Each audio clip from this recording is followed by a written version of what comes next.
दोस्तों, अब क्या हो अगर एक ऐसा दुश्मन सामने खड़ा हो जिसका कोई चेहरा ना हो। एक ऐसा शैतान जो अंधेरे में नहीं बल्कि इंटरनेट के पीछे छुपकर हमारी बेटियों का सौदा कर रहा है। शिवानी शिवाजी रॉय वापस आ चुकी है, लेकिन इस बार लड़ाई सिर्फ रस्ते की नहीं, डिजिटल दुनिया के उस काले सच की है जिसे देखकर आपकी रूह कांप जाएगी। कहानी शुरू होती है कोलकाता के भीड़ भाड़ वाले रास्तों से। शिवानी शिवाजी रॉय अब कोलकाता में senior superintendent of police SSP बन चुकी है। शहर शांत लग रहा है, लेकिन ये सिर्फ एक तूफान से पहले की खामोशी है।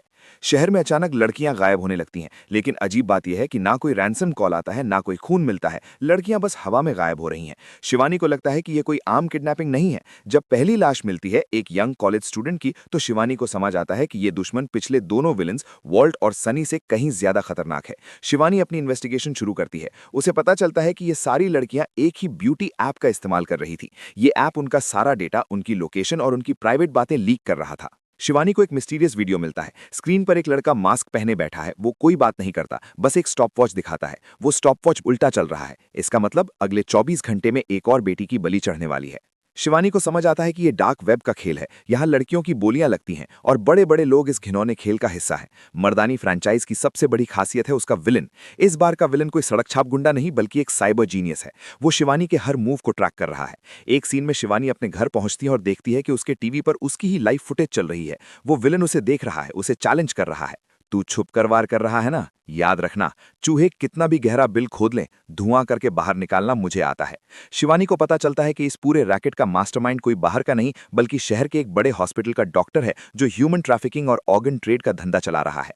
शिवानी एक खतरनाक मिशन पर निकलती है। वो खुद को एक विक्टिम की तरह पेश करती है ताकि वो उस डार्क वेब के वेयरहाउस तक पहुंच सके। वहां का नजारा देखकर किसी का भी दिल दहल जाए। 10-12 लड़कियां पिंजरों में बंद है।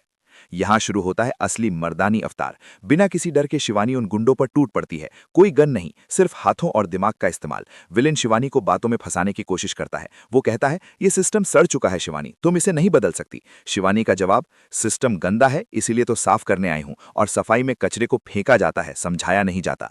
एक इंटेंस चेस सीक्वेंस के बाद शिवानी उस साइबर क्रिमिनल को पकड़ लेती है, लेकिन वो उसे गोली नहीं मारती। वो उसे वही सजा देती है जो उसने उन मासूम लड़कियों को दी थी। उसे डिजिटल दुनिया में नंगा करके उसकी असलियत पूरी दुनिया के सामने लाती है। मूवी के एंड में शिवानी उन सभी लड़कियों को रेस्क्यू कर लेती है, लेकिन कहानी यहां खत्म नहीं होती। शिवानी कैमरे की तरफ देखकर हमसे बात करती है। हम अपने घरों के दरवाजे तो बंद कर लेते हैं, लेकिन क्या हमने अपने मोबाइल के दरवाजे बंद किए हैं? हर क्लिक, हर फोटो, हर मैसेज पर किसी की नजर है। सतर्क रहिए, क्योंकि शैतान अब सड़क पर नहीं, आपकी स्क्रीन पर है। तो दोस्तों, ये थी मर्दानी 3 की एक पोटेंशियल कहानी। क्या आपको लगता है कि रानी मुखर्जी को इस बार ऐसे ही किसी साइबर क्राइम के खिलाफ लड़ना चाहिए? कमेंट में अपनी राय जरूर दें, और वीडियो पसंद आई हो तो लाइक दबाना ना भूलें।